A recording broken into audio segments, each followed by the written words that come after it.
Welcome everyone to another session of AP Academy Professional Development Series. We're really happy that you're here with us this afternoon.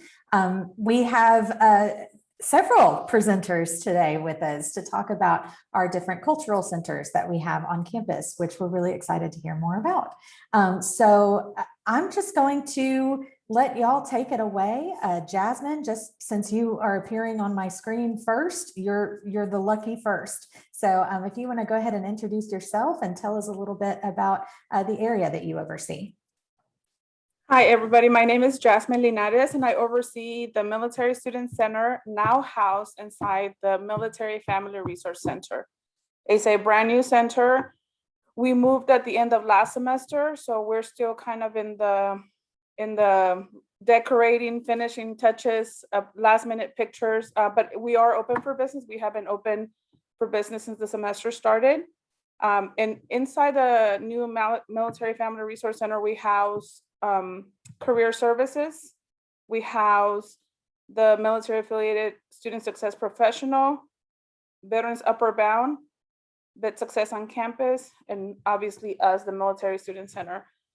The Military Student Center has been established for over 10 years, and it was established to help the military affiliated students on our campus. For us, a military affiliated is not just the veteran or the active duty service member, that includes also their family, children, spouses, also Reserve National Guard, everybody under that umbrella.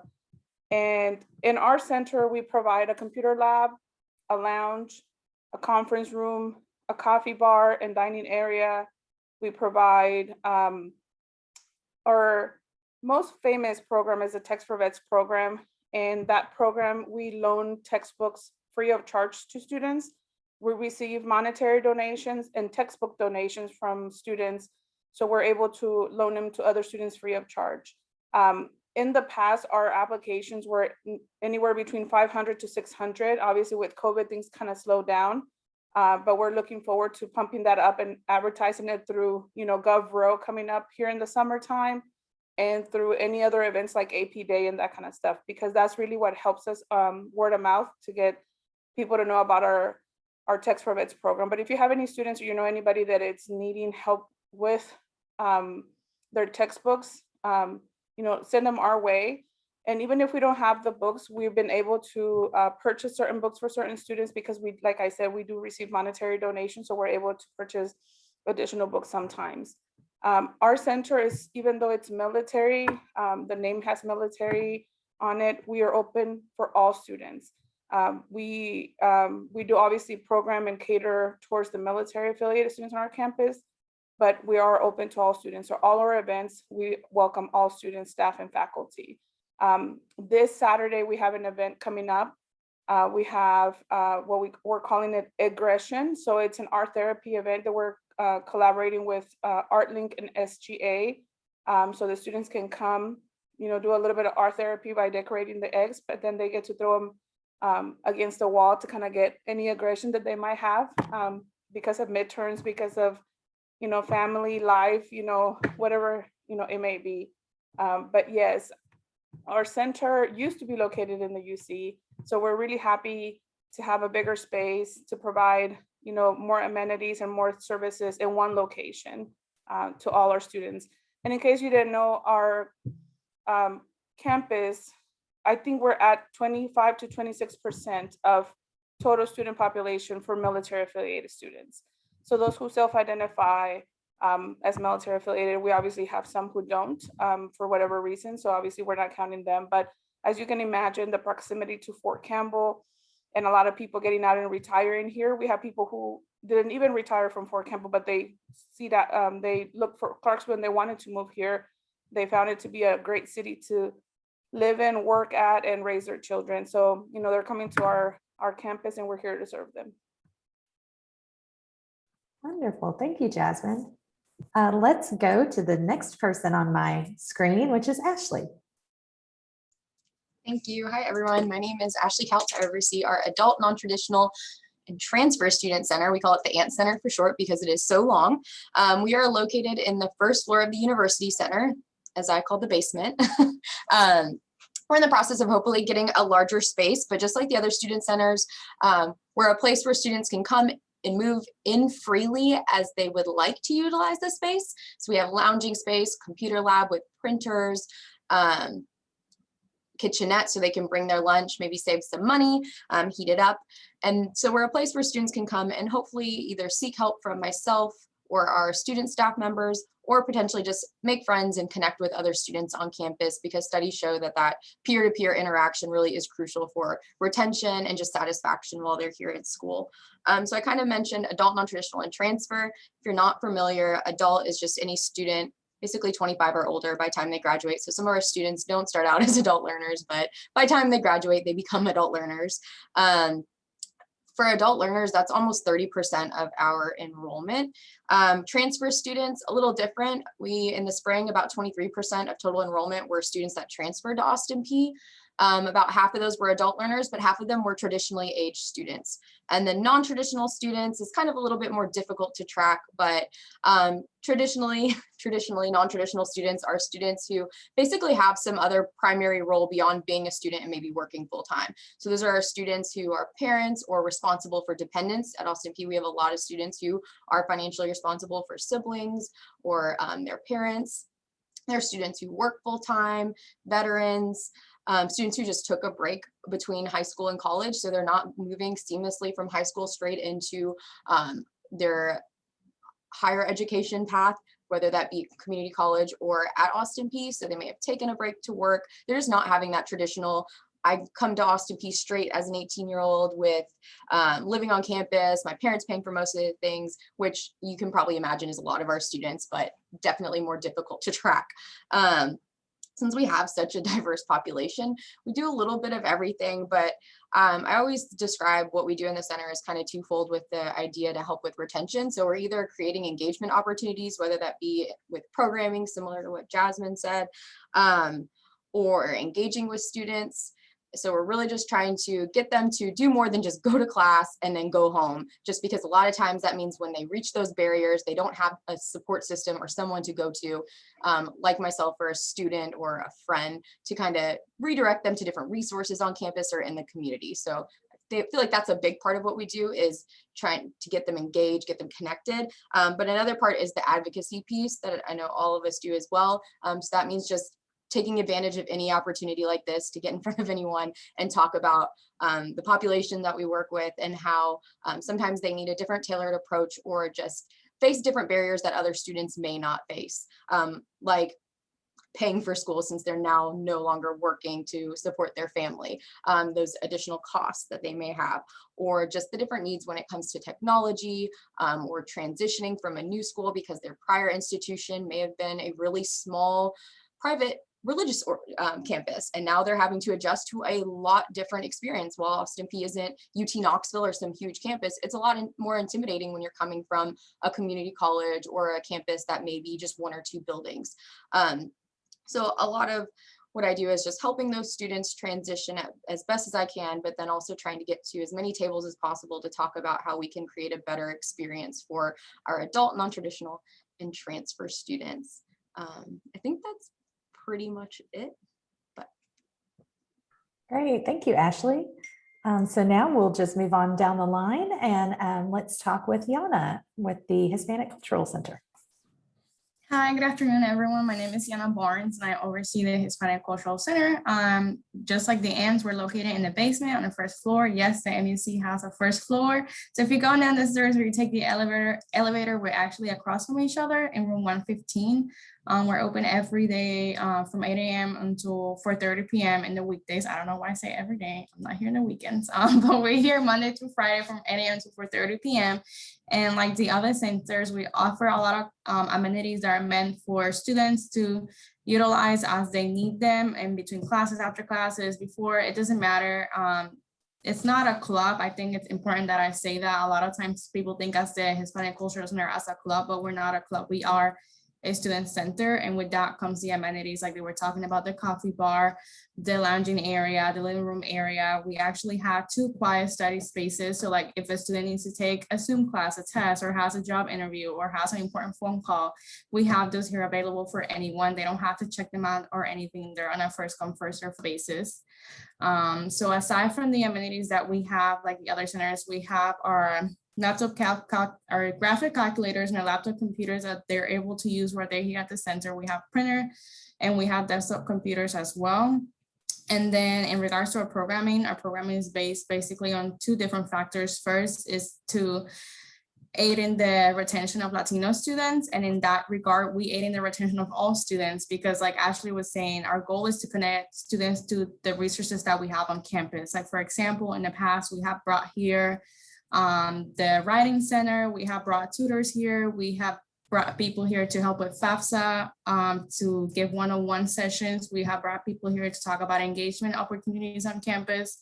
So while our primary purpose is to help Latino students, anyone can benefit from our programs, anyone can benefit from our different events. And then on the other hand, the other half of our programming is basically educating the campus on like different aspects related to the Latino culture and like different current events, past events, trends, things that are happening, things that are affecting the community, and things like that. So we do that through like cultural workshops. We of course host and are in charge of Latinx Heritage Month. So the whole month it's by us.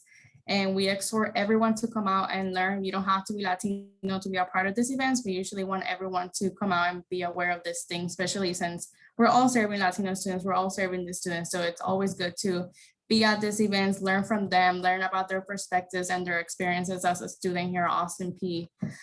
But yeah, and like Ashley was saying, a big piece of us is like advocating. Any table that you put us at, we're gonna talk about our students, we're gonna talk about their needs, and we're just gonna offer ways to help out. And we like collaborating with faculty, we like collaborating with other offices. So if at any point you feel like you want to collab, reach out to me and I'm be more than happy to talk to you. Wonderful, thank you so much. And now let's hear from Harold. All right, good afternoon. My name is Harold Wallace III. I'm the director at the Wilbur and Daniel African American Cultural Center.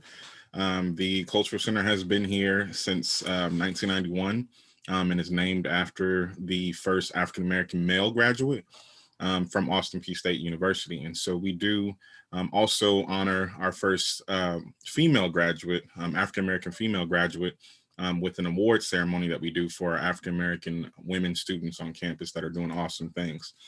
That's our Hattie Walker Wilhoit award ceremony. We are located in Clement 120, so we all are kind of spread out a little bit now, which kind of makes it cool because we can help students all across the campus. But I am right across from the Student Center in Clement 120, and we also have our space. We're trying to create a home away from home environment. And so we have a space where there's a little bit of a lounge space and a nice carpet where you can kind of sit and hang out and chill with some of your friends. And we also have kind of a study space in there as well. And then we also have our computer lab, which is along the outside walls of our center. And so one of our cool things is our tech checkout. That's something that we do. That's a pretty big program on campus. Checking out, serving almost over 300 students with either laptops, TI-83 calculators, TI-84 calculators, which we understand are super needed and super expensive. We do have a few MacBooks, but just mostly our Dell our laptops are what our students use, and they get to check those out for the full semester. So that helps serve all the students, not just African-American students. And we know that we are dealing with a population that does not always like to ask for help. And so it's awesome to have programs like that in place that are already there for them. We also do a lot of programming that is to educate about African-American culture and history, but also just to really make sure that we are keeping this campus as diverse as possible with our programming, so that we are able to serve the needs for all of the students that we have here at Austin Peay. Another thing, we have a program called Achievers and Scholars, that is for our African-American male students, freshmen and sophomores. And that program is a 4-year program that hopefully helps with retention. And so that's a big thing for us, is that particular group was probably at the bottom of the food chain as far as retention. And so we wanted to make sure we gave them a little bit of extra attention and help, so that we can make sure we change those numbers and get a better graduation rate out of our African-American males. We are looking forward to starting a African-American women organization as well. To follow up on what Yana said, we are not a club, which is sometimes freshmen pop in there and they, hey, we want to be involved in the Black Student Association or NAACP. And although we do have many events with those different organizations, they would be under the Student Learning and Engagement department. And so, yeah, I think that we have a kitchen, we have a space for students to actually rent the space after hours. And during hours as well, as long as it's approved. And so student organizations can use our space, which I think is awesome. And I think it helps kind of develop collaboration and relationships with those different organizations. And so I think I pretty much got everything. It's kind of cool that we get to do this, and we do this pretty often. And so we get to kind of piggyback off of what everybody else said, because all of our departments are really trying their best to do the best for our student population, but of course for all the student population at Austin P, period. Thank you all so much. I always love hearing about all of the amazing things that y'all are doing. Makes me happy to be here on campus. So let's open it up for some questions. Feel free to unmute and ask any questions you may have, or you can drop them in the chat box, and we can address them there. I do have a couple, or a question really. So I know that y'all have a lot, well, I guess it's 2. Yeah. Okay. Sorry. A lot of y'all have events on campus and kind of a space on campus, but a lot of our adjuncts actually support our online students. And so I'm sure, I know I've seen events and stuff like that, but how in ways have your department support those online and kind of get them also a place involved in y'all centers? That's a really good question. I think Yana, were you going to say something? I'll go after. Okay. I think that is probably a population that we normally didn't cater that much to, because we were really used to having those on-campus programs. And a lot of our programs, in particular the Office of, or the Wilbur and Daniel African-American Cultural Center, have food involved with them to kind of help feed our population on campus, because that's another thing that doesn't always come up. Students don't always talk about their needs as far as being able to eat and being able to nourish themselves. And so if they know a program is happening on campus that involves food, they're more likely to be there. But I think, of course, COVID has changed everything to where we have now done a better job of making sure that we have a virtual option to most of our events. The only thing that I have to, I feel a little iffy sometimes when it comes to online programming, only because the home away from home atmosphere that I'm trying to create also involves some really tough and hard conversations that may not always be best to be televised. And so I'm very choosy about which events we do have virtually, but then I also make sure I do my part to, if we have a panel of speakers, let them know that, hey, this event will be either recorded or will be virtually televised. And so make sure that you adjust accordingly. But yeah, I think that's something that we're all learning a lot more about and understanding that it's more important. Yana? Yeah. Yeah, so I think ever since COVID hit, we went on a hybrid mode, and it will continue to be hybrid. Our programs will be hosted now in person and via Zoom, and we usually have a camera in a corner or a phone propped up, and we usually have someone there interacting with those students. Like not last week, but 3 weeks ago, I think for Women's Empowerment Week, a lot of our programming was done via Zoom. It was done virtual.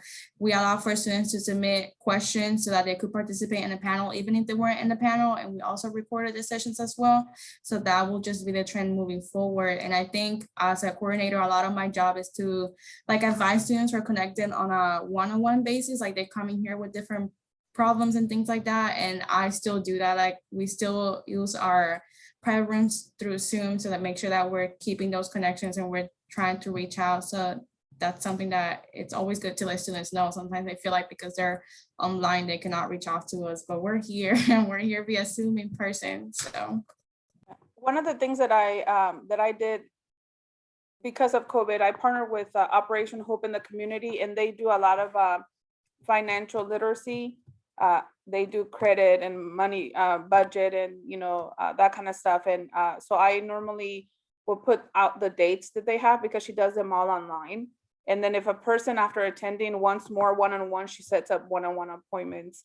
So it's finding those things like Yana said, like Harold said, like I know Ashley has had a lot of virtual programs also as well. So obviously the lesson for us is to continue to provide those services so that we don't lose, those students who don't want to come in person, but they still want the information. But also oftentimes students email us, we don't know if they're online or not, they just need help.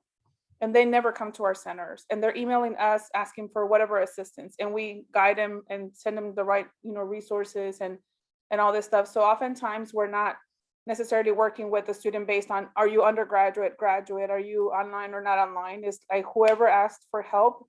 I got an email today and the student needed help, and boom, like I didn't even ask, are you on, it's just like immediately to the resources pointing out to the right people to give them the right answers to that specific student. So oftentimes I think we are very reactionary. We immediately go into go mode and help without even seeing. I'm sure that if you pull a report somewhere, somehow in the Argos world, we can define, who comes to our centers, whether they're an undergraduate or graduate or that kind of stuff. But for the most part, we're just there to help any student that walks through our doors or sends us an email or, or calls our center regardless, with whatever they need. Yeah, just like everyone mentioned, definitely I guess if we're going to say silver lining or the one good thing that came out of COVID was that we all were a little bit more creative with how we reach students when it comes to programming. So definitely have increased programming online because of that.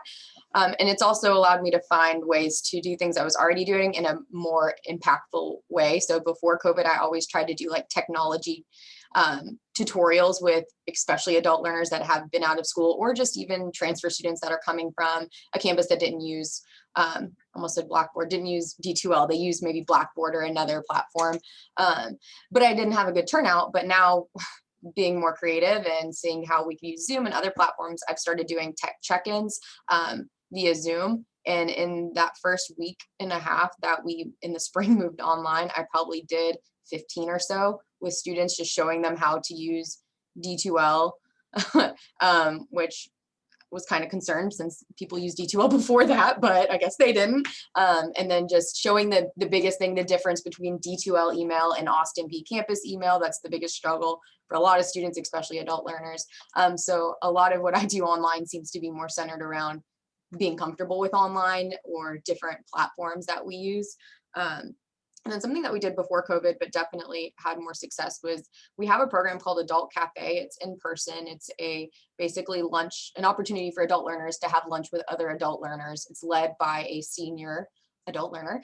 That's one thing where I'm really strict. Like Jasmin said, we're really in some instances open to letting whoever comes to the center come to the center because they're comfortable and we want to help them. But with that program, it's only adult learners, and I am a bouncer and I kick out people that aren't adult learners, because our adult learners are in classrooms with 18 and 19-year-olds, and they want to at least have that space to have that thing in common with the other students. But they eat lunch and they interact. We have speakers come in sometimes. We have conversations that are very open. A lot of times it's venting sessions with different frustrations or struggles they're having managing many roles. But we did have a private Facebook group that the students ran. And students would periodically just post different things happening on there. I know there is one that's also public that a student, like I think students created, but this one's specifically for all adult cafe, and we had a lot more usage of it once things went online. So I think students were maybe trying to also find some type of online engagement with other students. So we definitely saw better usage of that. Great. Well, we do have a question in the chat box here. What programs do you have for our graduate student population?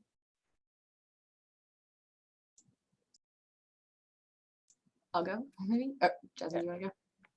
I was just gonna say, as I mentioned earlier, I don't have any program that it says specifically for graduate, but all students are welcome, right? So if I'm doing something like I have a financial aid presentation coming up and a graduate student comes, obviously I'm not gonna say you can't come because you're graduate and this is for undergraduate, right? Because even though financial aid is different for graduate students, the presenter is there and they can obviously answer questions for them.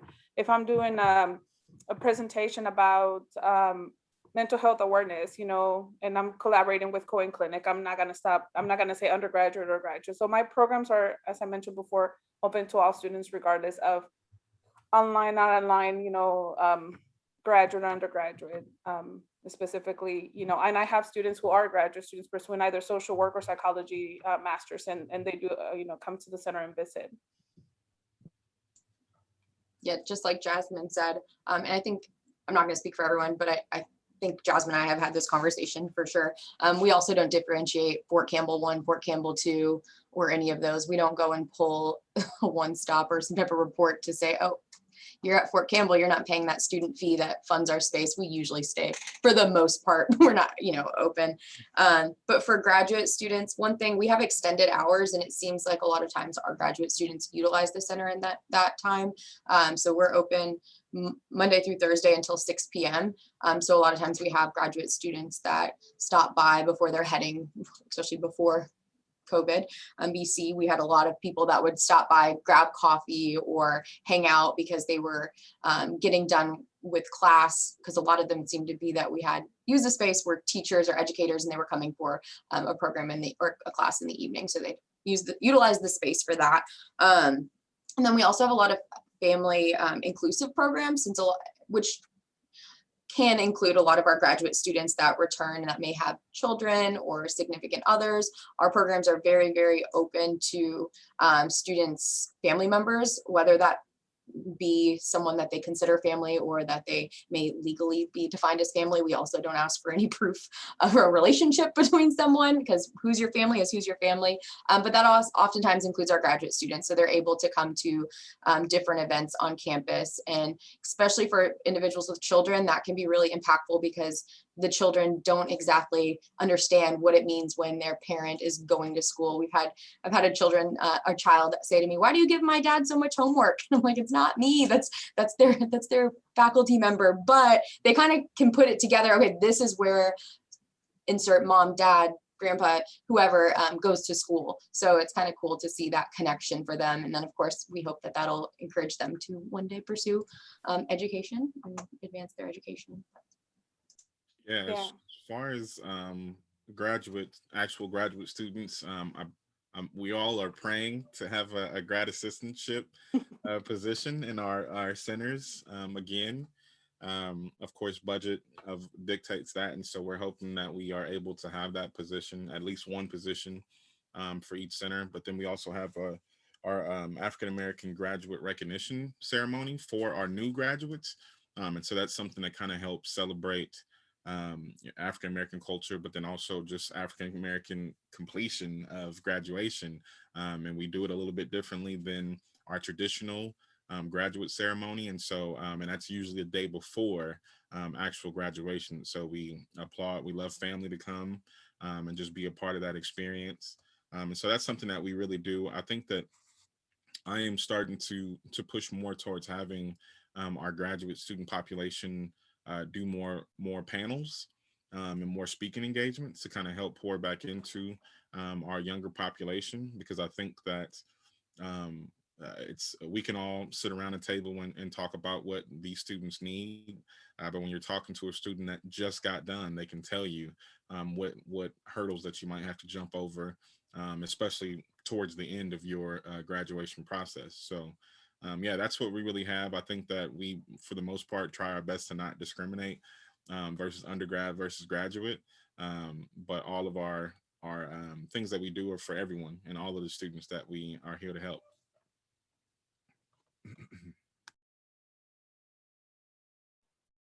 Okay, other questions?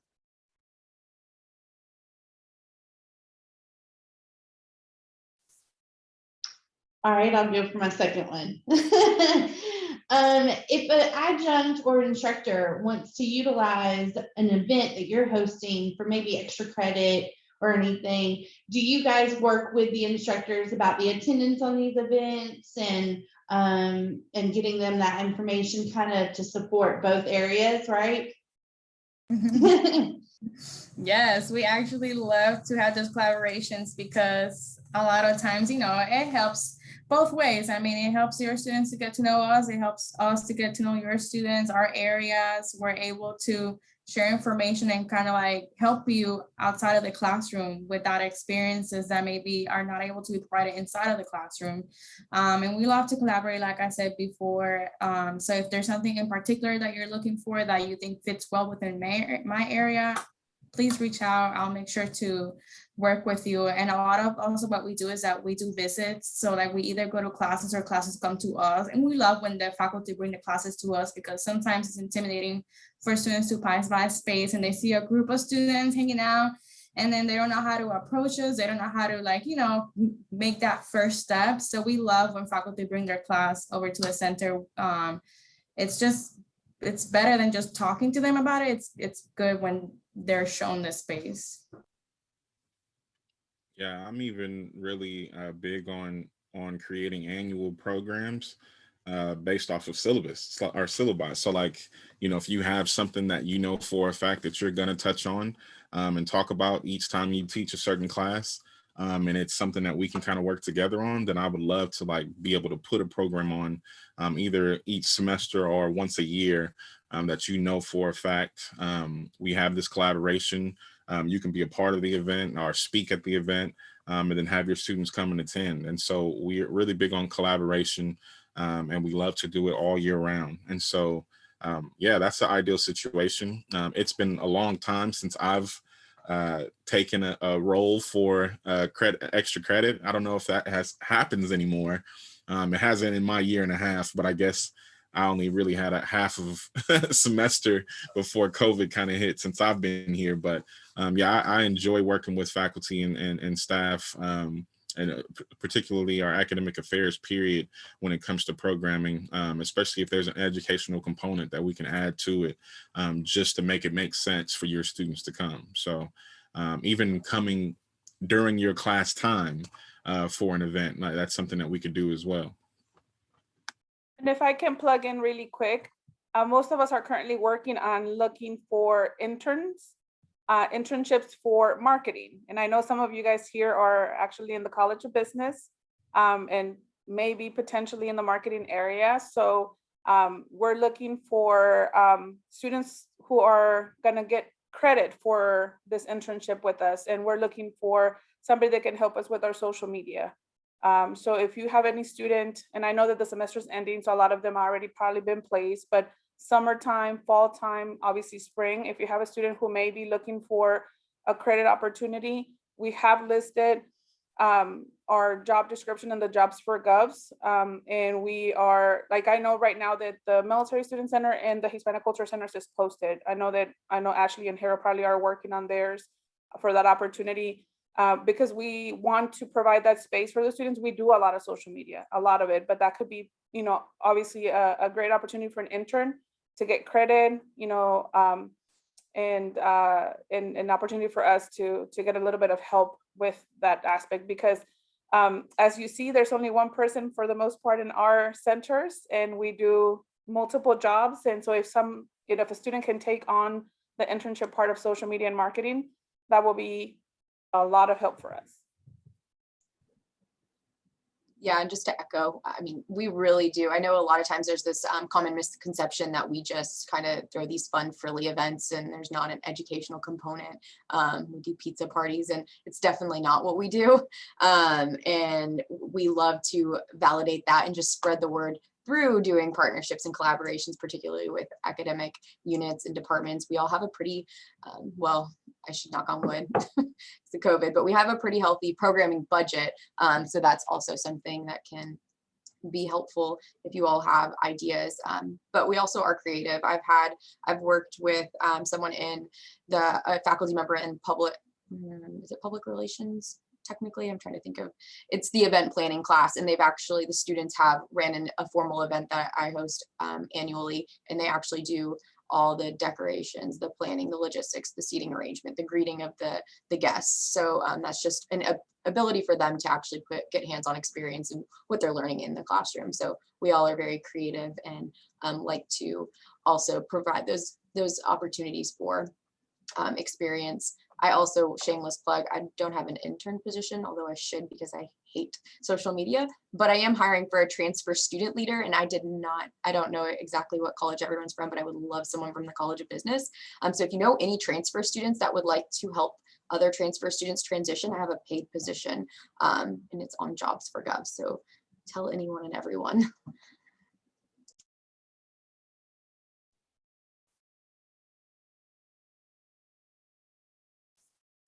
Oh, Mike, I don't think we can hear you.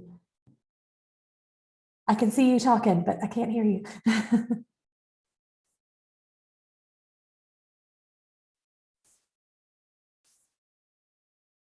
No, still nothing. Oh no, if you want to put it in the chat box, I can read it for you.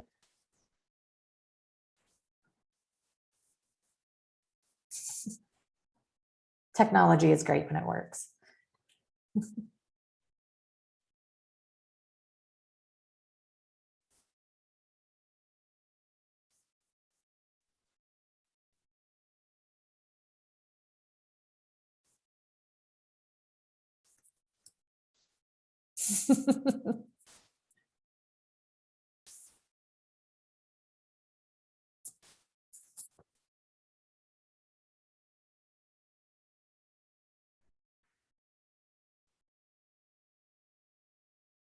Okay, I'll read it for you.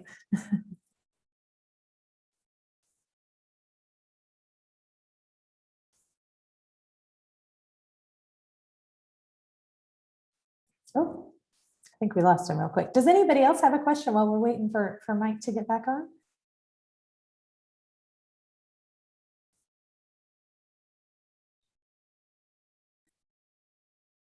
I will say this, I do a newsletter for the adjuncts and temporary employees, and if y'all ever want to include any of those, anything that could benefit them, I mean, I know y'all do so many things, please feel free to email me.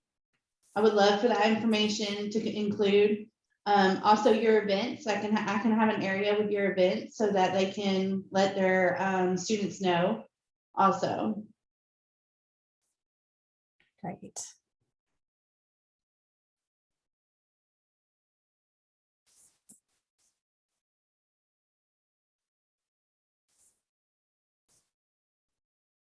Okay.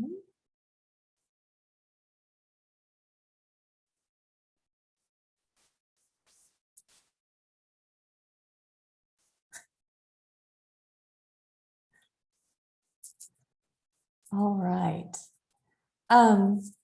Any other questions from anyone? Do y'all have any upcoming events that you'd like to plug? I know you mentioned a few that are coming up. Anything coming up that you want to give a shout out for?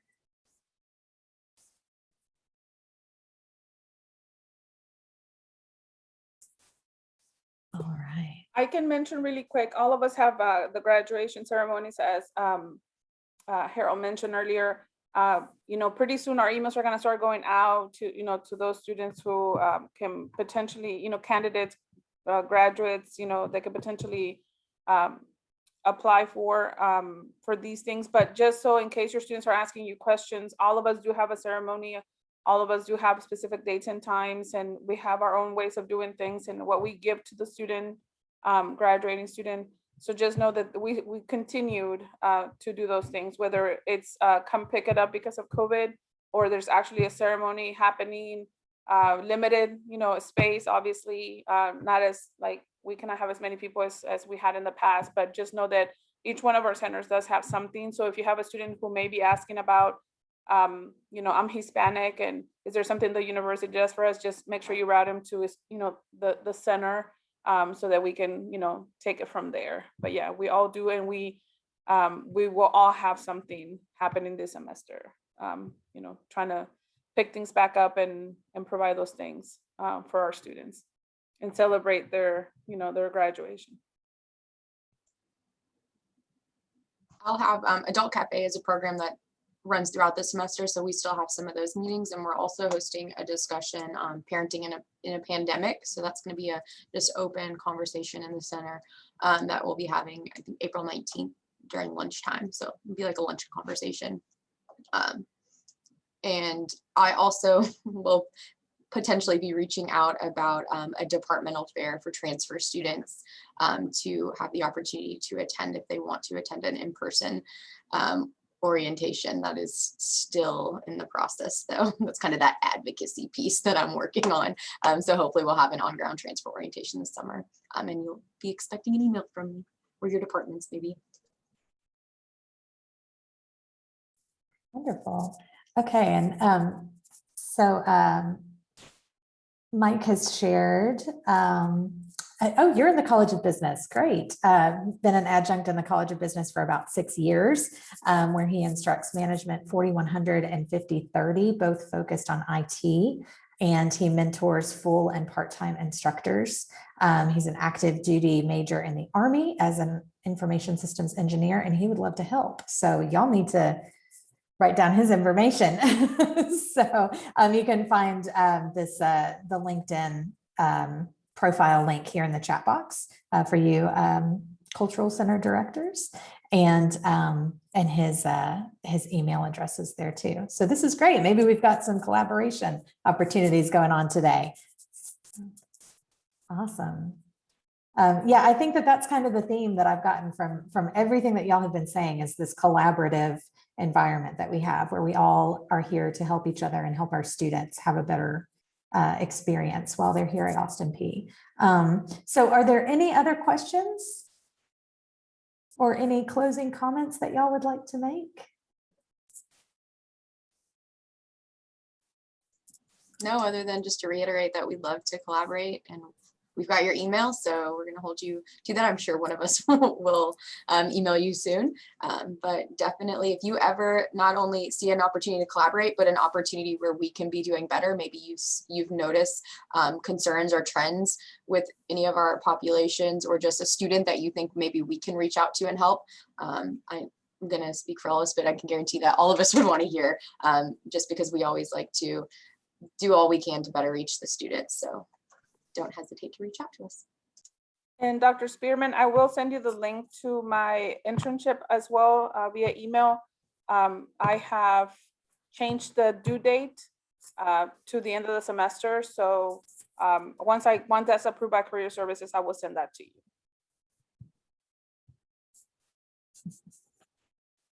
Wonderful. Well, thank you all so much. Thank you for everything that you do for our campus and for our students. And thank you so much for taking time to join us today. I hope that this has been beneficial for everyone. I think we have some new collaborations and partnerships maybe coming out of this. So that'll be really exciting. We'll need to follow up with y'all later and see what happens. To kind of wrap things up, I wanted to let you know we have 2 more AP Academy professional development sessions for this spring semester. Our next one is in 2 weeks on April 7th at 2 o'clock. That will be working with students in crisis. It's going to be led by Joe Baldwin from the Dean of Students office. So that will be timely and helpful, I'm sure, for all of us. And then on April 20th at 2 o'clock, we are going to do our semester and really year wrap up with President Licari will be our special guest that day. So I encourage you all to log on and hear what President Licari has to say, and we can kind of sum up the academic year then. Thank you all so much for logging on today. All of our previous sessions are on a YouTube playlist. You can find the links to that and this session as well on our website at apsu.edu/ASE. So thank you all so much. And Thank I you, hope Ally. everyone has a great rest of the week. You too. Thank you, Ally. Thank Bye. you. Thank you for having us. Bye. Thank you so much.